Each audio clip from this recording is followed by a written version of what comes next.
আসসালামু আলাইকুম রহমতুল্লাহ। আমি ডাক্তার আলিউর রহমান মা হোমিওল থেকে বলছিলাম, নতুন চাকলা বাজার, পঞ্চগড় সদর, পঞ্চগড়। আমি আমার এক ভাইয়ের সাথে কথা বলবো। উনি তেবিগঞ্জ থেকে আসছে, ওনার ডায়াবেটিসের সমস্যা। এখন উনি কেমন আছে ওনার কাছে শুনুন। জি, আসসালামু আলাইকুম রহমতুল্লাহ। জি, আলহামদুলিল্লাহ। আমি দীর্ঘদিন যাবৎ ডায়াবেটিসে ভুগতেছিলাম। তো যাই হোক, আলিউর ভাই সন্ধান পাওয়ার পরে ওনার এখানে আসি। সেখান থেকে আমি মোটামুটি বেশ কিছুদিন থেকে ওষুধ খাচ্ছি। তা প্রথমে আমার প্রায় 20 পয়েন্ট ছিল। 20 পয়েন্ট থেকে ওনার ওষুধ খাওয়ার পর থেকে মোটামুটি কন্টিনিউ সকাল সন্ধ্যা 2 বার ওষুধ খেতাম। ওষুধ খাওয়ার পর মোটামুটি একটা কন্ট্রোলে চলে আসছে। আসার পরে আমি তারপরে একবেলা করে ওষুধ খাইতাম, প্রতিদিন একবার।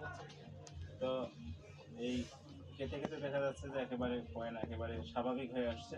এখন শুধুমাত্র 3 দিন 4 দিন পর পর ওষুধ খাই। তাতে আল্লাহর রহমত আগের চেয়ে মোটামুটি অনেক সুস্থ আছে, কন্ট্রোলে আছে এবং স্বাভাবিক আছে।